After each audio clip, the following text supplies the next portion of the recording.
provide enough revenue for them, especially when you take into consideration the lowering of the food bill and the raising of the quality of life whenever you start to come together as a community. We had another question, I believe, entertainment expenses in our audience. Any other jobs comments? Another question out there? A couple of questions? One at a time. So I was really intrigued with your earlier statement on the need for industry, corporate America, to pay us for that right to dump and dump in our water, dump in our land, dump in our air. And there's a movement... Not in this state, pal. It's just never going to happen. Yeah, well, you know, there's a movement called the Global Commons. And the idea behind the Global Commons is that the air, the water, the ground, this is the common capital of everyone, of all of us. And that when industry is going to take advantage of our common capital, our air, by dumping, polluting it, they need to compensate us. And that money then goes into a central trust that's used for the global commons, for the global good, for the common good. It's a really interesting concept that's kind of starting to catch some momentum, and I think really gets right to the heart of the situation we find ourselves in, which is that as you know, the corporate America, the corporate world, big business, they get all these subsidies that aren't really being acknowledged, and that they really do need to pay their fair share. That goes into a great big bucket that, you know, is really used for the good of everyone.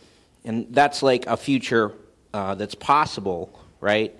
If we can change things, if we can reclaim our governments, this is a future that's very possible, and that really what you were talking about earlier immediately reminded me of this paper I just read on the Global Commons.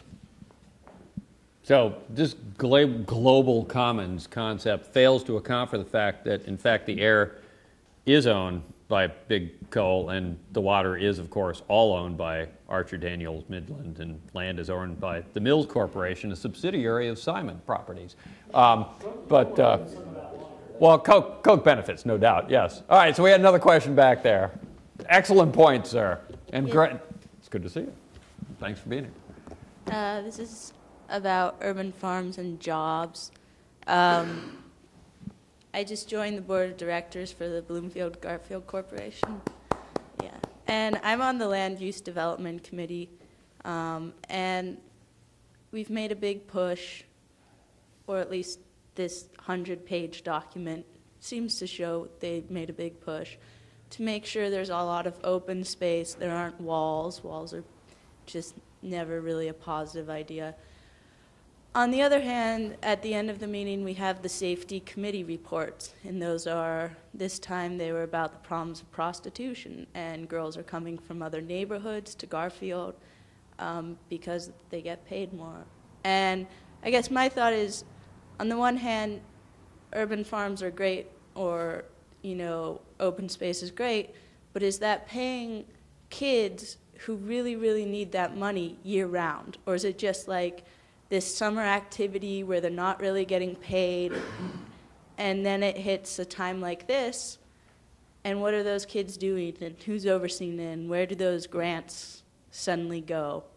I don't know. So my thought is, while it's, you know, seen as bad to build on this land, on the other hand, you do need jobs for these kids. And I mean, especially right now, we're in a recession, and I've been seeing all these things about needy kids, so I don't know. But I'm not here representing the BGC. I'm just saying this is why I've been thinking about a lot of this. And asking the hard questions. Never let it be said that we do not ask the hard questions. We may not answer them. I just want to add on to what she said before they answer, because I work for the Student Conservation Association, and we just had our funding taken away for our only year-round project that we have. So I think, you know, what she's bringing up is a really valid point, because we have a lot of kids that we do employ over the summer, which isn't enough time to really get to these kids anyway. And then during the year, we pretty much just abandon them and then walk away and say that we did our duty to the urban child and expose them. So. I'd like to cover that question basically with a comment to the Bloomfield-Garfield. I mean, I traveled, I know that, but the thing is that, you know, you could take this back to them that when I go out, because I drive all around the city, I go to see the housing that they're building out in Bloomfield-Garfield, and I don't see no African Americans working on the job site. And I find out most of the contractors are coming from Ohio and West Virginia or where it is, and they're building this junk made out of vinyl siding that's going to fall down in like 10 years if they're lucky. And those are sustainable jobs. Why aren't these community development corporations teaching these kids to cut 2x4s that are 13 and 5/16ths? And Well, I don't think we're holding our CDCs accountable at all. Well, It's a I'll- huge issue too. Like we're not holding them accountable. I know the one in my community ain't accountable to nobody. Well, Yeah, none of them I know are either. if I can bounce back on that real quick, if I can. Say that I'm not here We representing. know that. We just want to see. Yeah, I have not. I wasn't I don't commenting feel on that. comfortable saying, well, yes, I'll take this message. No, yeah, then that's very fair. You know how to get in touch with them. And actually, I would counter that by saying that I actually, as a part of the work we did in community gardening last year, interviewed the executive director of Garfield Jubilee. And actually, in the last couple of weeks, I had some people talk to me about a conversation they had where they're actually doing a very good job of making sure that on a weekly basis they meet with the folks who are the developers and contractors of those facilities. Actually been doing a pretty good job of making sure people get plugged in there. You know, I don't know if it's the panacea that everybody wants, but I know that they've been very diligent about it. So props to Garfield Jubilee on that. Any answers up here? No, I just wanted to address that because I think that that's an issue on. I'm sorry. Hey, Carl, just. At the mic? Or- Section 3 code compliance. Oh, okay. Okay. Well, and I'll be glad, actually, I mean, if this is something we want to talk about later, you know, I can talk to the Garfield Jubilee folks and maybe we can discuss the jobs factor with them because they seem to be one of the folks that is doing, you know, kind of benchmark programming out there around this stuff. So I have a couple of comments to make about that. I mean, on the one hand, it's kind of tough with school-age children, particularly when they get into middle and high school and, you know, they have their summers free and they want to make money and here are these programs. And, you know, I mean, I think some programs are great, you know, and others are not so great and just become more babysitting like the school system throughout the year. But, I mean, I think there has to be, you know, there has to be more awareness in terms of what this could lead to and what this is all about. I mean, because, you know, my fear is that, you know, kids might work on a community garden, but they learn a lot of valuable lessons about cycle of life and how things grow and they produce fruit and you can eat it and it tastes good. But to realize that there's a whole food system out there, I mean, there's a local food system, regional, then there's the global food system. I mean, all of these things become really, really important to know about. And I think, too, that I find myself continually needing to make this distinction between community gardens and commercial farming, you know, because community gardens, yeah, I mean, really, really important role, but commercial farming is different, and that's a place where people could actually have jobs and make money. And, you know, for me, I mean, that's what I want to see. I mean, given our global food system right now, we've got to be growing food in our urban centers. I mean, we have to be, you know, to be sustainable, to, you know, counteract the Fritos, you know, so anyway. well, Actually, I say that because I'm actually a Dorito fan, and so Fritos are like.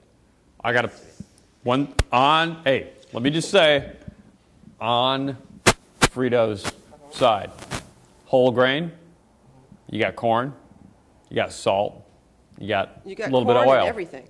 Well, that's true, but it's whole wheat. What I'm saying is they use the whole grain, so, you know, just not to hit Fritos too hard. I think one of the... I'll get into the Fritos conversation. You did? No Fritos? Any other hot questions out there? I guess I'm also think about when we think about these students having jobs, and what can we use vacant land to give students jobs. People are always saying that, but what jobs are they envisioning, you know, these students having? As a student in high school, I had a paper route for 8 years. we don't have those anymore. Most paper routes in the city are driven now, like people drive around to deliver, if they even deliver newspapers anymore. And I just don't, or kids work in like fast food. You know, if you're like 16 or 17, maybe you can lifeguard somewhere, but I often wonder what the vision is for all of these jobs that people want to give to students year round, if they're also supposed to be like learning. And I guess this is a completely different discussion. Well, no, actually this and is... on the Fritos and Doritos topic, if they could put it in a biodegradable wrapper so I don't have to pull the wrapper out of my yard every day, that would be really helpful. That'd be good.